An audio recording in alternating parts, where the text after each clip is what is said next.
గొల్లవాడిగా ఉన్నటువంటి దావీదును దేవుడు గొప్ప రాజును చేశాడు. ఆ రాజ్యం స్థిరపడింది. దావీదు వయసు సుమారు 50 సంవత్సరాలకు వచ్చేసాడు. 17 సంవత్సరాల వయసులో దావీదు రాజుగా అభిషేకించబడ్డాడు. 13 సంవత్సరాలు ఎదురు చూసిన తరువాత దావీదు రాజుగా అభిషేకించబడ్డాడు. రాజుగా అభిషేకించబడి సుమారు 20 సంవత్సరాలు కావస్తుంది. దావీదు అద్భుతమైన ఆత్మీయుడు. తన గొర్రెలలో ఒక గొర్రె పిల్లకు హాని కలిగినప్పుడు ప్రాణాలకు తెగించి సింహాన్ని చంపి ఎలుగుబంటును చంపి గొర్రెను కాపాడుకున్నటువంటి గొప్ప కాపరి. అంత ప్రేమ కలిగిన వాడు. అది చూసిన దేవుడు, గొర్రెల పట్ల ఇంత ప్రేమ చూపిస్తున్నట్లయితే, నా ప్రజలకు రాజుగా చేసినట్లయితే ఇంకెంత ప్రేమ చూపిస్తాడో, ఇంకెంత అద్భుతంగా పరిపాలన చేస్తాడో అనే ఉద్దేశంతో దేవుడు దావీదును మహారాజు చేశాడు. దేవుడు ఆశించినట్టుగానే దావీదు అద్భుతమైన పరిపాలన జరిగించాడు. వాస్తవంగా దావీదు చేసినటువంటి పరిపాలనా కాలం సుమారు 40 సంవత్సరాలు. ఈ 40 సంవత్సరాల దావీదు యొక్క పరిపాలనా కాలాన్ని సువర్ణ కాలము అని పిలిచారు. ఎందుకంటే అంత అద్భుతంగా పరిపాలన చేశాడు. అంతా బాగుంది అనుకునే సమయంలో ఎంతో కొంత దావీదు ఆత్మీయ జీవితంలో వెనకబడిపోయాడు.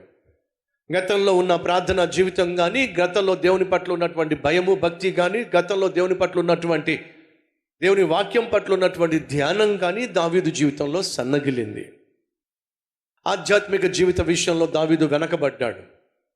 ఈరోజు మనలో ఎవరైనా ఉన్నారా? ఒకప్పుడు ఆత్మీయుడివే, ఒకప్పుడు పరిశుద్ధుడివే, ఒకప్పుడు ప్రార్థనాపరుడివే, ఒకప్పుడు ప్రేమ గలవాడివే, ఒకప్పుడు ప్రభు కొరకు రోషం కలిగి జీవించిన దానివే అడివే. కానీ ఈరోజు ఎంతో కొంత ఆత్మీయ జీవితంలో నువ్వు వెనకబడ్డావు. అది వాస్తవం. మోకరించటం మానేశావు, బైబిల్ చదవడం మానేశావు, బైబిల్ని ధ్యానించడం మానేశావు, బైబిల్ గురించి మాట్లాడడం మానేశావు, దేవుని గురించి మాట్లాడడం మానేశావు. అసలు దేవుని గురించి ఆలోచనలే నీ జీవితంలో తక్కువైపోయినాయి. ఒకప్పుడు ప్రతిరోజు దేవుని గురించి మాట్లాడేవాడివి, ఎవరో ఒకరికి దేవుని గురించి చెప్పేదానివి, ఎవరో ఒకరితో కలిసి ప్రార్థన చేసేదానివి, ప్రార్థన చేసేవాడివి, సమయం దొరికినప్పుడల్లా మోకరించేవాడివి, మానకుండా ఉపవాస ప్రార్థనకు వచ్చేదానివి, మానకుండా ఆదివారం దేవుని సన్నిధికి వచ్చి దేవుని ఆరాధించేవాడివి. కానీ ఎంతో కొంత నీ ఆత్మీయ జీవితంలో వెనకబడిపోయావు. అది ఏమాత్రం నీకు క్షేమం కాదని, అలా వెనకబడినప్పుడే సైతాను నిన్ను వెనక్కి ఈడ్చుకుపోతాడు అనే సత్యము గ్రహించాలనే ఎంత స్పష్టంగా దేవుడు దావీదు యొక్క జీవితం గురించి లిఖింపజేశాడు. దావీదు తన ఆత్మీయ జీవితంలో వెనకబడిపోయాడు. తనలో ఉన్నటువంటి ఆత్మీయ ఆతృత కాస్త తగ్గిపోయింది. యుద్ధానికి వెళ్ళవలసినప్పుడు యుద్ధానికి వెళ్లకుండా ఇంటి దగ్గరే పడుకోవడం, వేలాపాలా లేకుండా పడుకోవడం, బాధ్యతలు మర్చిపోయి జీవించటం, దేశ రక్షణ కోసం ప్రాణాలకు తెగించి యుద్ధం చేయాల్సినటువంటి దావీదు యుద్ధం చేయడం మానేశాడు. యుద్ధానికి వెళ్ళడం కూడా మానేశాడు. ఎంతో కొంత బాధ్యత రాహిత్యంగా జీవిస్తున్నాడు. పైపెచ్చు మధ్యాహ్నం అంతా పడుకున్నాడు, సాయంత్రం లేచాడు, మిద్దె మీదకు వెళ్ళాడు, చూడకూడని దృశ్యం చూశాడు. ఆ తర్వాత అదే ఆలోచించాడు. ఆ తర్వాత ఆమెను పిలిపించాడు, ఆమెతో పాపం చేసేసాడు.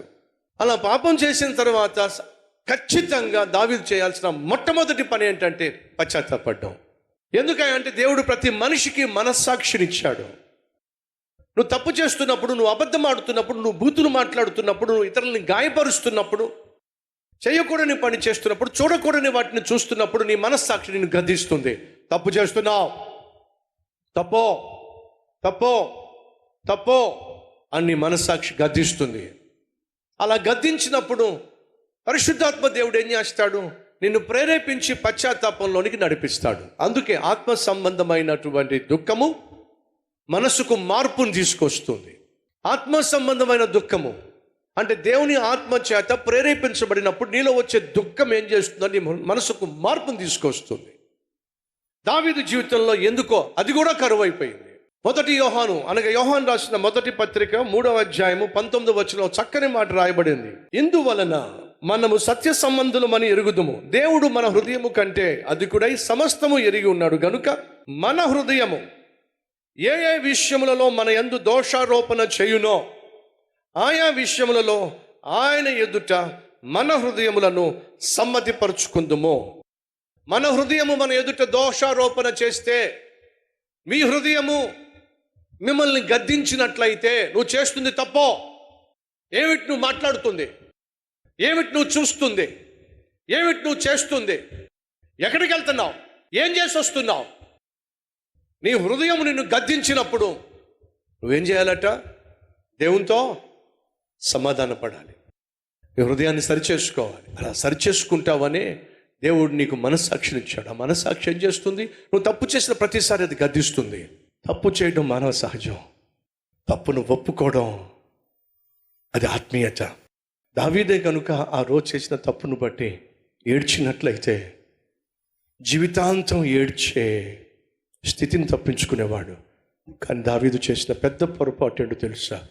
నిర్భయంగా పాపం చేయటమే కాకుండా పశ్చాత్తాపడటానికి కూడా తను సమయం తీసుకోలే.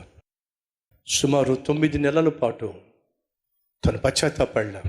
దావీదు జీవితంలో ఏడుపు మొదలవుతుంది. అడుగుతున్న సహోదరి సహోదరులు, చేసిన తప్పులను బట్టి దేవుని సన్నిధిలో ఒక 5 నిమిషాలు పశ్చాత్తాపడడం బెటర్ అంటారా, లేక బ్రతికినంత కాలం ఏడవడం బెటర్ అంటారా? మీ చేతుల్లోనే ఉంది. ప్రార్థన చేద్దాం రండి. Let's pray.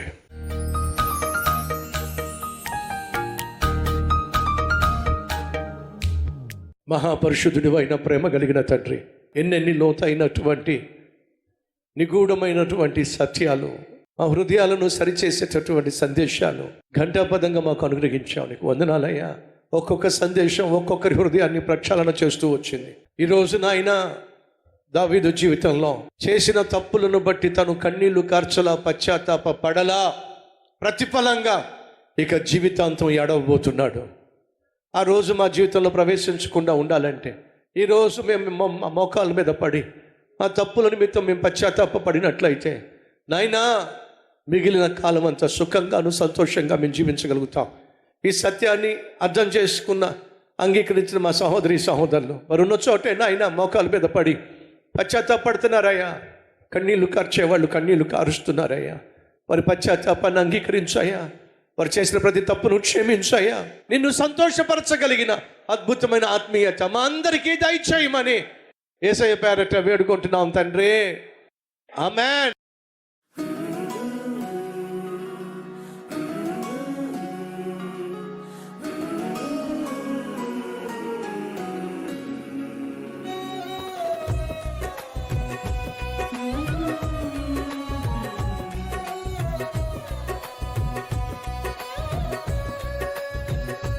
Thank for watching. Please subscribe, like, comment and share.